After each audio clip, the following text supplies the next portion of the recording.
Hey guys, this is Siddharth K techie buffoon. तो बहुत सारे लोग पूछते हैं कि मैं कौन सा माइक यूज़ करता हूँ, मेरा कौन सा पीसी है, पीसी में कौन सा सीपीयू है, वो सब कुछ डिस्क्रिप्शन में मैं पहले ये बता देता हूँ, क्योंकि बहुत सारे कमेंट्स आते हैं कौन सा चीज़ यूज़ करता हूँ, कौन सा इक्विपमेंट, सब कुछ डिस्क्रिप्शन में आप सबकी लिंक्स दी हैं, सब आप चेकआउट कर सकते हैं। देखो, पावर बैंक ट्रैवलिंग करते हैं, बहुत काम की चीज़ है ये। एंड मेरे घर पे 3 अलग अलग पावर बैंक है, तीनों Xiaomi के। एक है 20,000 mAh वाला, एक है 10,000 mAh वाला, और 2 है 20,000 mAh कैपेसिटी वाला। अगर आप उसका रिव्यू पूछ रहे हो तो फिर बहुत अच्छे, मैंने अब तक बहुत बार यूज़ किया, बहुत बार गिराया भी है अनफॉर्चुनेटली, और टूटा नहीं है, और अभी भी अच्छे से चार्जिंग कर रहा है एज यूजुअल। उसकी केबल थोड़ी ख़राब थी, वो टूट चुकी है, वो मैं मानता हूँ, बट कौन से पावर बैंक की अच्छी केबल होती है, लेट्स बी ऑनेस्ट। एंड अभी Xiaomi ने Mi पावर बैंक 3 अनवील किया है, जो 30,000 mAh की कैपेसिटी के साथ होगा। बाय द वे, अगर आपको Mi का कोई भी पावर बैंक लेना है, मैंने डिस्क्रिप्शन में सारे पावर बैंक्स की लिंक डाल दिया है। मेरे हिसाब से आप 10,000 mAh जो Mi2i है वो 18 वॉट की फास्ट चार्जिंग करेगा, तो फिर आप डेफिनेटली बोले। एंड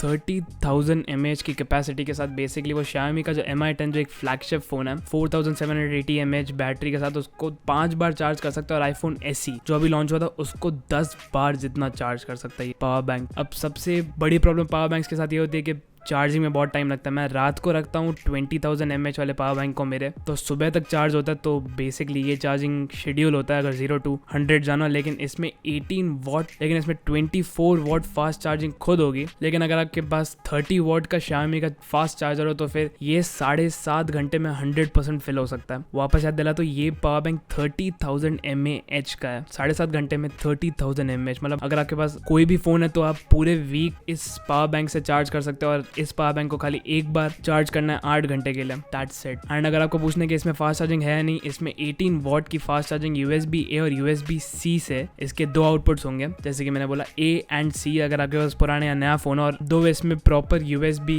आउटपुट्स हैं जिससे आप मे बी कोई भी फोन को चार्ज कर सकते हो। तो 18 वॉट फास्ट चार्जिंग होगी, जो इतनी बड़ी बात नहीं है, लेकिन प्राइस मेनली मैटर करता है। तो इसकी प्राइस होगी, अगर चाइनीज करेंसी को इंडियन रुपीज में कन्वर्ट करें तो फिर 1600 रुपीज में 30,000 mAh का पावर बैंक, रफली 1500 है। लेकिन थोड़ा बहुत टैक्सेस हो सबके साथ, मे बी इंडिया में अगर इस साल या फिर नेक्स्ट ईयर में लॉन्च हो तो फिर 2,000 रुपये 2,500 रुपये में भी लॉन्च हो सकता है। इसमें वायरलेस कैपेबिलिटीज नहीं है, जैसे कि एक जो दूसरा 10,000 mAh का पावर बैंक है जिसमें वायरलेस कैपेबिलिटीज हैं, वो भी मैं डिस्क्रिप्शन में डाल दूंगा अगर आपको देखना हो पावर बैंक तो। पर इसमें वायरलेस चार्जिंग की कैपेबिलिटीज नहीं है, लेकिन बहुत थिक है, वो आपने ऑब्वियसली फोटो से नोटिस किया होगा। एंड ये बेसिकली चाइना में अब लॉन्च हो चुका है। तो देखो, ये शॉर्ट वीडियो थी। अगर इस पावर बैंक के रिलेटेड आपके कोई भी कमेंट्स या फिर क्वेश्चंस हो तो फिर कमेंट सेक्शन में डेफिनेटली लिख सकते हो। और देखो, अगर ये वीडियो पसंद आई तो भाई लाइक मारो, और अगर कुछ ज्यादा ही पसंद आ गए तो भाई सब्सक्राइब भी कर लो। और वीडियो से अच्छे खासे हैं, अब ये सब कर ही रहे हो तो फिर घंटा भी बजाई दो। And until the next one, good bye.